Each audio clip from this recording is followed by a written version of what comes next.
দুটি চোখে তারাই শুধু আমাকে দেখছো। তুমি তো এখন আমারই কথা ভাবছো। হ্যালো এভরিওয়ান, আসসালামু আলাইকুম। সবাই কেমন আছেন? আশা করি সবাই ভালো আছেন। আমিও ভালো আছি আলহামদুলিল্লাহ। আজকে আমি get ready with me video বানাবো। আমার প্রিয় মানুষের সাদা শাড়ি অনেক বেশি প্রিয়, তাই আজকে আমি তার পছন্দ মতো সাদা শাড়িটা পরে নিলাম। আর সিম্পলি ফেয়ার অ্যান্ড লাভলি দিয়ে এখন একটু ফেস পাউডার দিয়ে হালকা একটু সাজুগুজু করে নিব। তেমন গর্জিয়াস কিছু না, হালকা করে একটু ব্লাশ অন দিয়ে নিচ্ছি। মেয়েরা আটা ময়দা সুজি দিয়ে যতই সাজুগুজু করুক না কেন, চোখ যদি সুন্দর করে সাজাতে না পারে তাহলে পুরো লুকটাই বিশ্রী দেখা যায়। এখন আমি দিয়ে নিলাম আইশ্যাডো, এর উপরে দিয়ে দিব একটুখানি আইলাইনার সিম্পল ভাবে। আর আজকে আমার কাজলটা হারায় গেছে, তাই চোখে কাজল দিতে পারি নাই, না হলে আরো বেশি সুন্দর লাগতো, ডাগর ডাগর চোখ। কপালে পরে নিলাম ছোট্ট একটা কালো টিপ। কালো টিপ আমার পার্সোনালি অনেক বেশি পছন্দ আর আমার ফলোয়ারদেরও বেশি পছন্দ। এখন আমি পরে নিচ্ছি সাদা আর লালে কম্বিনেশন করা চুড়ি, কারণ আমি লাল আর সাদা কম্বিনেশন করা গহনা পরেছি। তো দেখো আমাকে কত সুন্দর লাগছে। আরো বেশি সুন্দর লাগার জন্য দিয়ে দিলাম লাল কালারের একটা লিপস্টিক, অনেক বেশি পছন্দ। এই হেয়ার ব্যান্ডটা অনেক বেশি সুন্দর, আমার শাড়ির সাথে গহনার সাথে ম্যাচ হয়ে গেছে, তাই হেয়ার ক্লিপটা আমি লাগিয়ে নিলাম, চুলটাকে ছেড়ে দিলাম। আর এই হচ্ছে আমার ছোট্ট বাবুটা, সে লাল একটা সুন্দর জামা পরে নিয়েছে। দেখো আমাদের মামেকে কেমন লাগছে, খুবই মিষ্টি লাগছে, তাই না? সবাই আমার বাবুটার জন্য দোয়া করবা। মাশাআল্লাহ, আমার পাকনা বুড়িটা নিজে নিজে সাজুগুজু করতে পারে, আমার জানা ছিল না। আজকে নিজে নিজে সে সাজগুজ করেছে, আমি শুধু তার চুলটা আশ্রিয়ে ক্লিপগুলো লাগিয়ে দিলাম।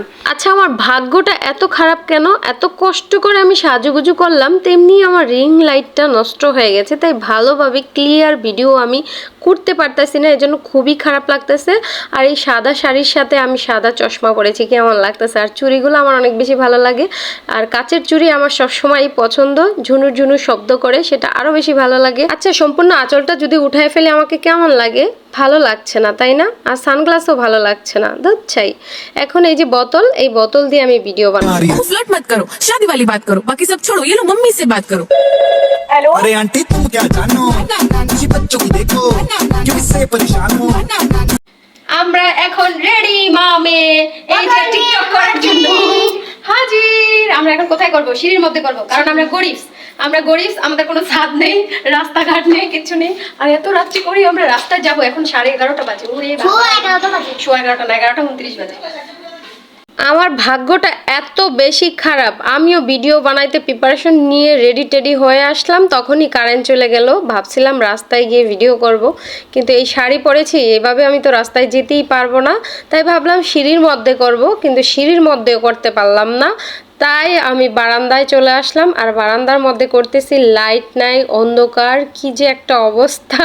ভাগ্যিস এইবার বড় আপুর জামাই বিদেশ থেকে আসার পরে আমাকে একটা লাইট দিয়েছিল, সেই লাইটটা দিয়ে মেয়েকে দিয়ে আমি বলতেছি তুমি আমাকে এইভাবে আলো ধরে রাখো আমার ফেসে, আর আমি দিব। আর বোতলেও পানি পড়তেছে না, পরে উপর করে দিচ্ছি। এই ভিডিওটা এখন ট্রেন্ডিং এ চলতেছে, আমার একটু করতে লেট হয়ে গেছে, তাও আমি মনের মতো করতে পারলাম না। আমি ভাবছিলাম ভিডিওটা অনেক বেশি সুন্দর করে আমি করতে পারবো, কিন্তু আমার ভাগ্য এত বেশি খারাপ হয়ে যাবে আমি বুঝতেই পারিনি। আজকে কারেন্ট চলে যেতে হয়েছে, এতদিন কারেন্ট যায় না, আজকে কারেন্টও গেছে, সাথে সাথে আবার ট্রান্সমিটার নষ্ট হয়ে গেছে।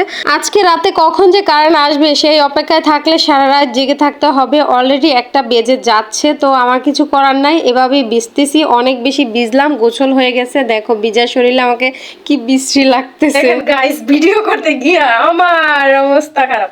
যে সিফটিনটা লাগাই লইছিলাম, আমার ফুল ছিঁড়ে গেছে। এত সুন্দর ফুলটা, এত সুন্দর গলার মালাটা আমি ছিঁড়ে ফেলেছি। কি কষ্ট, এত সুন্দর গলার মালাটা আমি ছিঁড়ে লাইলাম। কি অবস্থা, ভাগ ভাগ হয়ে গেছে, খন্ড খন্ড হয়ে গেছে, খন্ড খন্ড হয়ে গেছে, খন্ড খন্ড। আজকে ভিডিও করতে আইসে আমার ভাগ্যটা চরমভাবে খারাপ হয়েছে। আমার জায়গায় জায়গায় বাধা পড়ছে, আমার ফুলের গহনা এত সুন্দর, এটা ছিঁড়ে গেছে। লাইট নাই, কারেন্ট নাই, এত মানে খারাপ অবস্থা। তো আমি অনেক কষ্ট করলাম এই ভিডিও বানানোর জন্য, আমার কষ্টটা সফল হইল না। তো তোমরা যারা দেখতেছো যেখান থেকে, প্লিজ আমার ভিডিওটা বেশি বেশি শেয়ার করবা, লাইক দিবা, সবাই কমেন্টস করে তোমাদের মূল্যবান মতামত জানাই দিবা। সবাই ভালো থাকবা, সুস্থ থাকবা, আল্লাহ হাফেজ।